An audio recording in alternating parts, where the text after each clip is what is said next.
कभी सोचा है कुछ लोग बिना आवाज उठाए भी दूसरों को अपनी दिशा में मोड़ लेते हैं। कभी बॉस अचानक तुम्हारी बात मान लेता है, कभी दोस्त वो काम कर देते हैं जो उसने वादा भी नहीं किया था, और कभी कोई अनजान इंसान तुम्हारे एक वाक्य से ही हाँ बोल देता है। ये जादू नहीं, ये इंसानी दिमाग की छिपी गलियों का खेल है जिसे बहुत कम लोग समझते हैं, और आज तुम उनमें से एक बनने वाले हो। ध्यान रहे, ये सिर्फ सीखने और सेल्फ इम्प्रूवमेंट के लिए है। गलत उपयोग पहले दूसरों को फिर तुम्हें खुद नुकसान पहुंचाता है। तो गहरी सांस लो और चलो असली गेम शुरू करते हैं। ट्रिक 5, दी कंट्रोल्ड फ्रीडम गेम। लोग मानते हैं कि वो खुद फैसले लेते हैं, लेकिन असली मास्टर फैसलों की सीमा तय करता है। कैसे? मान लो तुम चाहते हो कि तुम्हारा कजिन तुम्हारे साथ स्टडी सेशन करे। अगर तुम पूछोगे आज पढ़ने बैठेंगे तो जवाब मिलेगा अभी मूड नहीं है। अब देखो असली चाल। भाई पढ़ना तो है, घर चले या लाइब्रेरी? अब उसने ना नहीं सिर्फ कहाँ चुनना है। उसे लग रहा है कि फैसला उसका है, लेकिन असली गाड़ी तुम ही चला रहे हो।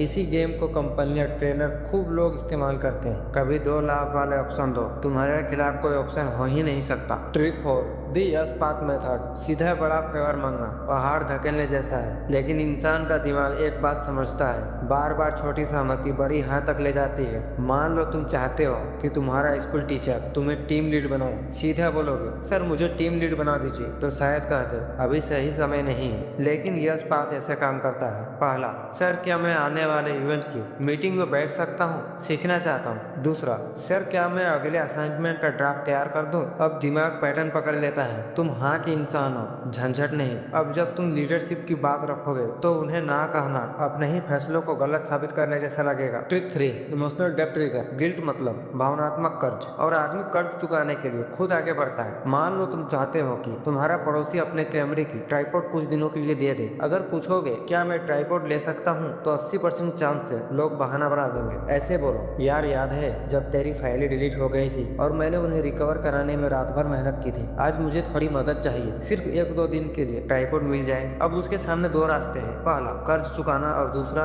एहसान भूल जाना। और इंसान खुद को एहसार फरामोश दिखाना नहीं चाहता। Trick 2, memory imprint illusion. इंसानी यादें हार्ड ड्राइव नहीं होती। अगर एक बात को आत्मविश्वास से बार बार बोला जाए, दिमाग उसे असलियत समझने लगता है। मान लो तुम्हारा दोस्त एक नए फिटनेस ग्रुप में ज्वाइन होता है और तुम चाहते हो कि टीम उसे जिम्मेदारी दे। तुम धीरे धीरे लोगों के बीच बोलना शुरू कर दो, यार जब हम पिछले महीने वॉकाथन कर रहे थे इसने ही सबको रास्ता प्लान करवाया था। ये लड़का पहले भी ग्रुप एक्टिविटीज लीड कर चुका है, भले उसने कभी ऐसा ना किया, लेकिन जब तुम इतने आत्मविश्वास से बोलोगे तो लोगों के दिमाग में उसकी लीडरशिप की फेक मेमोरी सेट हो जाएगी। Trick 1, silence authority technique. सबसे खतरनाक हथियार तुम्हारा शांत रहना। चुप्पी खाली जगह नहीं, दबाव होती है, और इंसान दबाव से बचने के लिए बोलने लगता है। सच, राज, कमजोरी सब कुछ बाहर आ जाता है। पहला उदाहरण, सच निकलवाना, मुझे पूरी बात पता चल चुकी है, और फिर साइलेंस। दूसरा उदाहरण, डील में फायदा, 40% ऑफ तो मिल ही जाएगा, और फिर चुप्पी। तीसरा उदाहरण, बहस में जीत, बस शांत मुस्कुराओ और उसे देखो, उसका दिमाग कहेगा कहीं मैं गलत तो नहीं। दूसरों को समझना एक कला है, लेकिन खुद को नियंत्रित करना एक शक्ति। इन टेक्निक को पर्सनल लाइफ, कम्युनिकेशन,